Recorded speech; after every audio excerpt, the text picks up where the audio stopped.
भाई से हुई थी। वो एक छोटे से गांव में रहते थे। उनकी थोड़ी बहुत खेती बाड़ी थी, लेकिन उनके रहन सहन और आर्थिक स्थिति को देखकर गांव के लोग हैरान थे। तेजू और वेजू कोई खास काम नहीं करते थे, फिर भी वे अमीरों वाली जिंदगी जीते थे। उनके काम धंधे के बारे में किसी को कुछ भी समझ में नहीं आता था, जिससे गांव में तरह तरह की चर्चाएं होती थी और सब हैरान होते थे कि बिना किसी खास काम धंधे के इन लोगों के इतने मजे और ठाट कैसे हैं। अभी कुछ दिन पहले ही तेजू और बेजू ने गांव में बहुत ही बड़ा और आलीशान मकान बनवाया था, जिसमें के लाखों रुपए लगे थे। और सारा गांव जानता था कि काम धंधे के नाम पर उसके पास कुछ भी खास नहीं था। इसीलिए गांव में तेजू और बेजू के नए मकान की चर्चा जोरों पर थी। उनके ठाट बाट वाले जीवन और सुख सुविधाओं से भरे घर को देखकर सब हैरान थे। उनके बच्चे शहर में हॉस्टल में पढ़ते थे और उनके पास हर तरह की सुख सुविधा की चीज मौजूद थी। जब भी कोई गांव का व्यक्ति उनसे उनके काम के बारे में पूछने जाता, तो वो कहते कि वे घर से कंप्यूटर का काम करते हैं और अच्छी तनख्वाह पाते हैं। लेकिन गांव के लोगों को ये बात हजम नहीं हो रही थी, क्योंकि तेजू और वेजू ज्यादा पढ़े लिखे नहीं थे।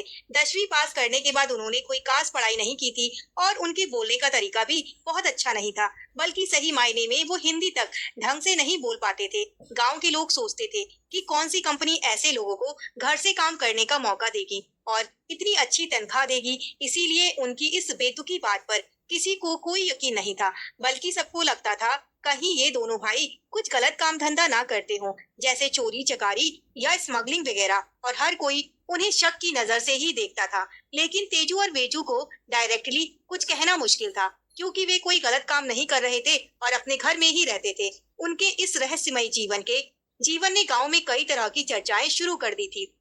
तेजू और वेजू की पत्नियां झुमकी और गुड्डन अपने ठाट बाट वाले जीवन से गांव की औरतों को हैरान कर देती थी। जब भी वे घर से बाहर निकलती, महंगी साड़ियों और गहनों से सजी होती थी। उनकी दौलत और ऐश्वर्य को देखकर गांव की औरतें सोचने पर मजबूर हो जाती थी कि आखिर उनके पास इतना पैसा कहां से आ रहा है, जबकि उनके परिवार में कोई खास काम धंधा नहीं था और ना ही कोई बड़ी पुश्तैनी जमीन जायदाद थी। तेजू और वेजू के माता पिता को गांव के लोग अच्छी तरह से जानते थे और उनकी साधारण पृष्ठभूमि से वाकिफ थे। ऐसे में झुमकी और गुड्डन का ये ठाट बाट गाँव में किसी को भी हजम नहीं हो रहा था। इधर काफी दिनों से गाँव में सोशल मीडिया पर वायरल हो रही अश्लील रील्स ने सबका ध्यान खींचा था। इन रील्स में औरतें अश्लील कपड़े पहनकर अश्लील नृत्य करती थी या फिर अश्लील हरकतें करती थी। गांव के लोग आपस में इस बारे में बात करते थे कि ये औरतें अपने घर की इज्जत की मट्टी पलीद कर रही हैं। इन रील्स को देखकर लगता था कि ये औरतें गांव की पृष्ठभूमि से हैं, लेकिन उन्होंने अपने मुंह को घूंघट से ढक रखा था, इसीलिए कोई भी उन्हें पहचान नहीं पा रहा था। उनकी रील्स मिलियंस में व्यूज पा रही थी, जिससे शायद उन्हें बहुत पैसे मिल रहे थे। गुड्डन और झुमकी गांव की औरतों से बातें करते हुए अक्सर सोशल मीडिया पर वायरल हो रही अश्लील वीडियो की चर्चा सुनती थी। गांव की औरतें कहती थी कुछ महिलाएं पैसा कमाने के लिए अपनी इज्जत और शर्म लिहाज खो चुकी हैं और ऐसी वीडियो बना रही हैं जो बिल्कुल भी ठीक नहीं है।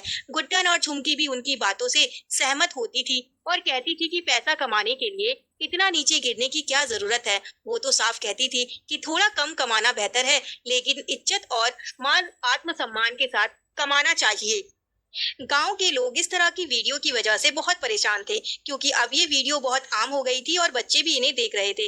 गांव के लोगों को डर था कि कहीं उनके बच्चे भी बिगड़ ना जाएं, लेकिन वे कुछ नहीं कर सकते थे, क्योंकि जब वीडियो बनाने वाले इतनी सारी वीडियो डालते हैं तो कोई ना कोई वीडियो तो वायरल होनी ही है। सोशल साइट्स पर इस तरह की वीडियो की भरमार थी और लोग काफी परेशान थे कि लोग पैसा कमाने के लिए अपनी इज्जत और मान मर्यादा सब कुछ दांव पर लगाने को तैयार हैं। एक दिन गाँव में सुबह सुबह तमाशा हो गया, जब लोगों ने गुड्डन और झुमकी के घर के बाहर आकर चिल्लाना शुरू कर दिया। तेजू और वेजू घर से बाहर निकले और पूछा कि क्या हो गया। गांव के लोगों ने उन्हें एक वीडियो दिखाया जिसमें एक औरत घूंघट डालकर अश्लील नृत्य कर रही थी, जिसे देखकर तेजू और वेजू ने बोला, हाँ तो ये एक अश्लील वीडियो है, हमें ये वीडियो क्यों दिखा रहे हो। इस पर गाँव वालों ने बोला, जरा ध्यान से देखो, तुम्हें समझ में आ जाएगा कि ये वीडियो हम तुम्हें क्यों दिखा रहे हैं और यहाँ पर आकर हंगामा क्यों कर रहे हैं। फिर उन्होंने उस वीडियो को ध्यान से देखा तो उन्हें सारा माजरा समझ में आ गया। अश्लील वीडियो बनाने वाली औरतों के पीछे गुड्डन का 1.5 साल का बेटा झटके से दौड़ता हुआ नजर आ रहा था, जिससे साफ पता चल गया था कि उस घूंघट के पीछे और कोई नहीं गुड्डन है, क्योंकि उसका बेटा साफ कैप्चर हुआ था और शायद वीडियो एडिट करते टाइम पर इस पर ध्यान नहीं दिया गया था। वीडियो देखकर गुड्डन के पति वेजू चिल्लाने लगा और पूछने लगा, गुड्डन तुम क्या कर रही हो? ये वीडियो में तुम्हारे पीछे हमारा बेटा भाग रहा है, इसका मतलब ये तुम ही हो। गांव के लोगों को जब समझ में आ गया था कि गुड्डन भी उन्हीं औरतों में से एक है जो ऐसी वीडियो बनाकर वीडियो में अश्लील नृत्य कर रही है और इसके लिए उन्हीं पैसे मिल रहे हैं, गांव के लोग गुड्डन और वेजू के परिवार में हंगामा मचा दिया। गांव के लोगों ने जबरदस्ती वेजू के घर में घुसकर उस कमरे को ढूंढ लिया जहां वीडियो शूट किया गया था। गुड्डन की सासू माँ ने गुड्डन को जोर जोर से थप्पड़ मारने शुरू कर दिए और कहा कि तू हमारे घर में ऐसे अश्लील काम कर रही है और हमें कुछ पता भी नहीं। बैजू भी गुड्डन के ऊपर चिल्लाने लगा और कहा कि तेरी हिम्मत कैसे हुई ऐसी वीडियो बनाने की, तू अब मेरे घर में नहीं रह सकती। गुड्डन चुपचाप खड़ी थी और रो रही थी। उसे कुछ समझ में नहीं आ रहा था कि वो क्या बोले, लेकिन झुमकी से गुड्डन की ये स्थिति नहीं देखी गई और वो सामने आ गई। झुमकी ने गांव वालों को बोला, आप लोग जानना चाहते हैं ना कि गुड्डन जीजी ऐसी वीडियो क्यों बनाती हैं? चलिए आज सारी बात आपको सच सच बता ही देते हैं, क्योंकि आप छुपाने के लिए भी कुछ बचा नहीं है। आप सब जानना चाहते हैं कि हमारे घर में इतना ठाट बाट कैसे है, हमारे पति लैपटॉप पर क्या काम करते हैं। चलिए मैं सारी सच्चाई बता देती हूँ।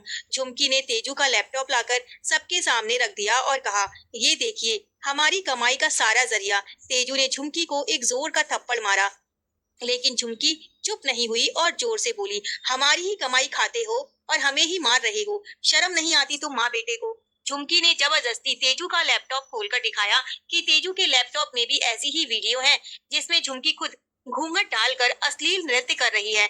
झुमकी ने कहा कि ये तीनों माँ बेटे हमें जबरदस्ती ये काम करवाते हैं और इन्हीं पैसों से हमारा ये सारा ठाट बाट है। आज जब बात खुल गई तो खुद को बचाने के लिए ये माँ बेटे हमारे ऊपर ही घटिया इल्जाम लगा रहे हैं। झुमकी की बात सुनकर सभी हैरान हो गए और माजरा समझने की कोशिश करने लगे। झुमकी ने आज सारी सच्चाई बताने की ठान ली थी, क्योंकि जो आज गुड्डन के साथ हुआ था कल को उसके साथ होते भी देर ना लगेगी और फिर ये माँ बेटे बहुत सफाई से खुद को बचा लेते और सारा ठिकरा गुड्डन और झुमकी के सर पर फोटो कर खुद पाक साफ निकल जाते और अपने जीवन में आसानी से आगे बढ़ जाते। झुमकी ने बताया कि तेजू बेजू और उनकी माँ कितने स्वार्थी और लालची हैं और अपने पैसों के लालच में अपनी बहुओं से अश्लील वीडियो बनवाते हैं और पैसे कमाते हैं। झुमकी ने बोला, मुझे और गुड्डन जीजी को तो कुछ आता ही नहीं, हम तो बस वीडियो शूट करवाते हैं, बाकी वीडियो को एडिटिंग करना, उसे सोशल मीडिया पर अपलोड करना, ये सारा काम हमारे पति करते हैं और हमें कुछ भी नहीं पता। बस हमसे जबरदस्ती वीडियो बनवाई जाती है, बल्कि पैसों का भी सारा हिसाब किताब वही लोग रखते हैं। हमें तो आज तक पता भी नहीं कि हमने ये सारी अश्लील वीडियो बनाकर कितने पैसों की कमाई की है और आज जब बात खुल गई तो सारा ठिकरा हमारे सर पर फोड़ दिया। गुड्डन ने भी झुमकी की बातों पर हामी भरी और कहा कि वे लोग ये सब कुछ अपनी मर्जी से नहीं बल्कि दबाव में आकर करती हैं। दोनों बहुएं ने अपने पोतियों से लैपटॉप खोलकर गांव वालों को दिखा दिया, जिसमें सारे सबूत मौजूद थे। साथ ही ये भी पता चल गया कि आजकल सबसे ज्यादा वायरल होने वाली अश्लील वीडियो झुमकी और गुड्डन की ही थी। अब तेजू और वेजू को समझ में आ गया था कि सारी सच्चाई गांव वालों के सामने आ चुकी है, तो उन लोगों ने अकड़ दिखानी शुरू कर दी और बोलने लगे, हाँ तो हम कोई गलत काम थोड़ी ना कर रहे हैं, वीडियो ही तो अपलोड कर रहे हैं, इसमें गलत क्या है? जो करना है कर लो, हमारी मर्जी की हम क्या काम करते हैं। तुम सब निकलो यहाँ से, हमें तुम्हारी बकवास नहीं सुननी है। गांव वालों ने तेजू बेजू और उनकी माँ को अच्छी खासी खरी खोटी सुनाई और कहा कि शर्म नहीं आती अपनी बहुओं के ऊपर अत्याचार करते हुए, और फिर सारा इल्जाम उनके सर पर डाल दिया। गांव वालों ने कहा, थोड़ी तो शर्म कर लो, जिनकी कमाई खा रहे हो और उन्हीं को बदनाम करने से पीछे नहीं हट रहे हो। अगर हमारे सामने ज्यादा हेकड़ी दिखाई तो अभी इतनी कुटाई होगी कि औकात हाथ में आ जाएगी। ये गांव है और गांव के कुछ नियम कायदे कानून होते हैं और उनके दायरे भी तुम्हें रहना पड़ेगा। तो ज्यादा बकवास करने की जरूरत नहीं है, वरना हम कोई सख्त कदम उठाने पर मजबूर हो जाएंगे। गांव वालों की बातें सुनकर तेजू और वेजू और उनकी माँ की बोलती बंद हो गई और वो लोग समझ गए कि अब अगर उन लोगों ने ज्यादा बकवास की तो उनकी खैर नहीं। गांव वालों ने तेजू वेजू और उनकी माँ को साफ कह दिया कि अगर वे लोग तमीज में रहना चाहते हैं तो गांव में रह सकते हैं और अश्लील वीडियो बनाने का काम बंद करना होगा, वरना वो लोग चुपचाप ये गांव छोड़कर चले जाएं। गांव वालों ने साफ कहा कि वे अपनी बहुओं का शोषण कर रहे हैं और उनकी वजह से गांव का माहौल खराब हो रहा है। आज गुड्डन और झुमकी ने भी अपने लिए आवाज उठाने की हिम्मत कर ली थी, क्योंकि उन्हें पता था अगर आज वो चुप रहेंगी तो ये अत्याचार उन्हें जीवन भर झेलना पड़ेगा और जब भी कुछ गलत होगा तो सारा ठिकरा उनके सर पर डाल दिया जाएगा। गुड्डन और झुमकी ने साफ कह दिया कि अब वे लोग उनके अत्याचारों को बर्दाश्त नहीं करने वाली और अगर जरूरत पड़ी तो वो दोनों पुलिस में जाएंगी। उन्होंने साफ कहा कि अब वे लोग अब खुद के साथ अन्याय नहीं होने देंगी और उन्हें सुधरने का आखिरी मौका दे रही हैं। अगर अभी भी वो नहीं सुधरे तो जेल जाने के लिए तैयार रहें। अब तेजू वेजू और उनकी माँ को समझ में आ चुका था कि गुड्डन और झुमकी अब उनसे डरने वाली नहीं है और उन्हें अपना धंधा बंद करना पड़ेगा। उन्हें एहसास हो गया था कि उनकी अश्लील वीडियो बनाने की कमाई अब हमेशा के लिए बंद हो चुकी है और अब उन्हें अपने गुजारे के लिए खुद कोई काम धंधा करना पड़ेगा। बहुत दिन उन्होंने अपनी बीवी की कमाई उनकी अश्लील वीडियो बनाकर खा ली, पर अब और संभव नहीं है, वरना उन्हें बहुत भारी पड़ जाएगा। गुड्डन और झुमकी भी खुश थी और उन्हें ऐसा लग रहा था जैसे आज वो किसी भेड़िए से आजाद हुई हों। आशा करती हूँ आपको ये कहानी अच्छी लगी होगी।